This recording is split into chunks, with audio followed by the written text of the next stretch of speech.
Halo teman-teman, di sini saya berada di Koperasi Politeknik Negeri Batam. Kami akan mereview bagaimana sih persediaan barang pada koperasi ini, dan kita akan mewawancarai juga Ibu sebagai staf koperasi tersebut. Jadi mari ikuti saya.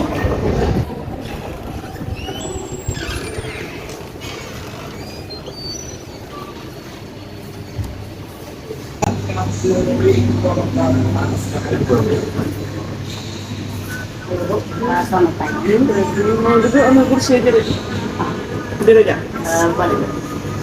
Di sini kami mau bertanya mengenai persediaan barang dengan kondisi koperasi Politeknik di Batam. Um, ini termasuk di bagian di bidang apa ya, koperasi? Kalau koperasi lebih bidang kalau kakak kan bagiannya minimarket ya.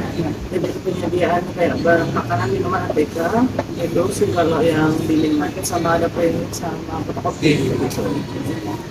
Mengenai selanjutnya Bu, bagaimana ketentuan pencatatan pada koperasi Batam ini? Jadi penambahan barang, Persediaan barang. persediaan barang. Kalau untuk persediaan barang, karena kita udah pakai sistem Onsera, jadi itu kayak setiap barang masuk, orderan dari supplier, dari PT apapun, itu biasanya nanti kita input ke Onsera.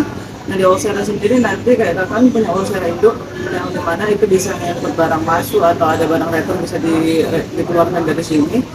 Nah kalau untuk outputnya sendiri itu nanti dari Onsera Pos yang ada di sistem kasir. Jadi kalau ada penjualan, nanti mereka yang akan input di Onsera kasirnya. Jadi nanti kita bisa lihat stok berapa lagi sisa barang yang ada di minimarket. Nanti kita bisa akan ada komunikasi sama sales atau sales pembukaan, nanti kita akan mengadakan order gitu.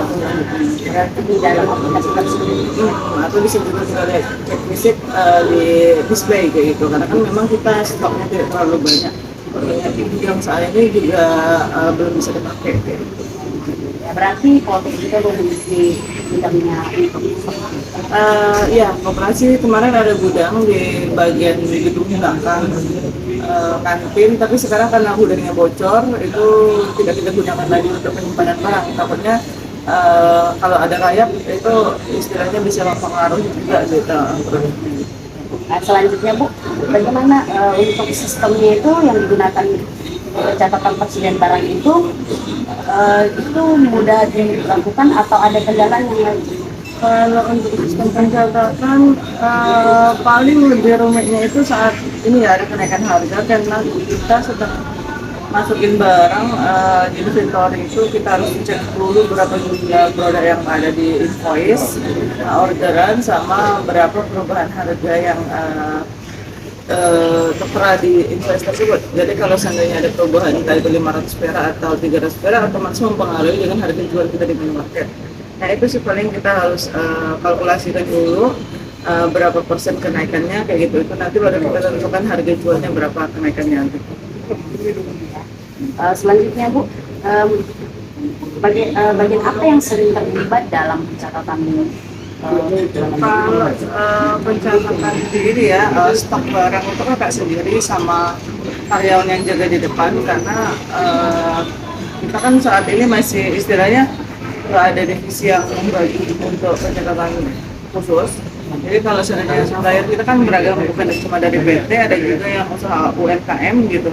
Nah jadi kalau yang nitip-nitip barang kayak makanan, kayak gitu, minuman, itu biasa mereka kalau nggak langsung ke kakak, biasanya langsung ke karyawan yang di depan gitu. Nanti mereka cek, terima nota, tanda tangan, nanti mereka serahkan kakak itu kayak gitu. Nanti untuk kendalanya nggak terlalu sulit. Tidak terlalu sulit. Selanjutnya Bu, dokumen yang sering digunakan dalam proses pencatatan itu apa aja? Biasanya sih invoice ya, invoice barang masuk. Contoh kayak kita kan kalau dari PT itu ada yang namanya surat jalan, ada surat order atau pengorderan. Nah itu sih nanti kita cek barang turun dari supir, kita cek sama-sama. Nah itu aja sih untuk bukti sebagai pengorderan sama untuk penginputan barang masuk gitu. Berarti untuk pencatatan itu juga dilakukan bersama mereka. Iya. Dan kira-kira Bu, ini berarti pencatatannya itu sudah cukup banyak ya Bu, sampai tahun ini? Lumayan karena kita lebih dari 50 PT juga, sama banyak juga yang usaha UMKM di sini. Ya lumayan, satu bulan itu bisa sampai berapa puluh nota gitu, nota ya gitu, nota masuk. Oke. Selanjutnya Bu, itu kendala apa yang dihadapi selama kalau terjadi rekor barang? Paling kendalanya kalau PT-nya ada pergantian sales dan itu nggak ada istilahnya informasi ke kita. Nah itu bisa kita berbulan-bulan, bisa bertahun-tahun itu bisa direktur. Karena kayak kejadian sebelum-sebelumnya, apalagi PT yang tidak terlalu aktif, maksudnya di sini barangnya yang memang penjualannya sedikit gitu. Beda sama PT yang memang produk dia kencang penjualannya di sini, nah itu mereka akan sering kunjungan. Tapi kalau kayak PT yang memang barangnya itu bukan yang konsumen banyak orang, itu mereka itu akan jarang kunjungan gitu. Bahkan ada satu bulan itu sampai 2-3 kali ganti sales karena mungkin nggak ngerti kita ya apa kendala di mereka gitu. Cuman dari situ kita jadi susah untuk ngedetect mereka gitu. Berarti Bu, untuk kayak kerugian itu signifikan atau bagaimana? Kalau kerugiannya nggak terlalu signifikan sih, karena dari kasus yang udah ya sebelum corona itu memang banyak penumpukan barang yang expired yang harus diretur. Cuman kita perlahan ajak kerja sama, apalagi yang udah sebelum kakak masuk operasi juga masih ada beberapa barang yang belum keretur. Cuman itu masih tetap kita simpan karena ya mana tahu ke depan mereka mengajukan kerjasama lagi, jadi kita bisa mengajukan untuk pereturan barang. Karena ada contoh kayak kemarin PT apa itu mereka udah hampir 2 tahun nggak pernah masuk, tapi nggak tahu kenapa mungkin data kita ada di PT mereka. Jadi mereka pergantian sales, di 2021 ada salesnya datang, itu masih ada barang mereka, dan itu ya kita bilang gitu kalau di sana yang mau kerja sama lagi kita harus mau retur ini gitu. Kita order barang dan yang expired ini kita retur. Kalau nggak kayak gitu ya kita nggak mau gitu, karena ya untuk apa gitu kita order tapi mereka nggak mau retur, sama aja rugi gitu kan. Itu Selanjutnya Bu, bagaimana cara mengatasi apabila terjadi expire ataupun stok masih banyak? Kalau mau ada expired, satu kita wanti-wanti cek barang tersebut ya gitu. Kalau misalnya expired, biasa kan dari kantor PT-nya 2 atau 1 bulan sebelum expired kita informasi gitu. Walaupun mungkin ada sekali 2 kali kelewat, cuman mereka tetap masih toleransi gitu. Karena kalau kita order barang gitu, kita mungkin ada orang gitu di sistem, kita lihat di sistem itu stoknya cuma berapa biji, ternyata stok fisiknya lebih banyak gitu. Nah itu pernah di PT Karya Sukses itu di Garuda Kios.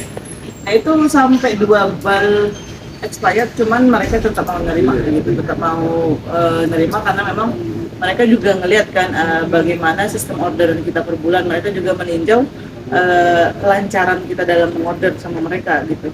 Kalau untuk itu sendiri mereka nggak ada kendala sih, selama kita itu lancar istilahnya kerjasama sama mereka, barang mereka tetap masuk. Dan memang kalau dilihat barang mereka memang selain dari yang itu memang penjualannya cepat gitu di sini. Terima kasih Bu untuk wawancara hari ini. Oke, demikian wawancara kali ini. Saya kembali kepada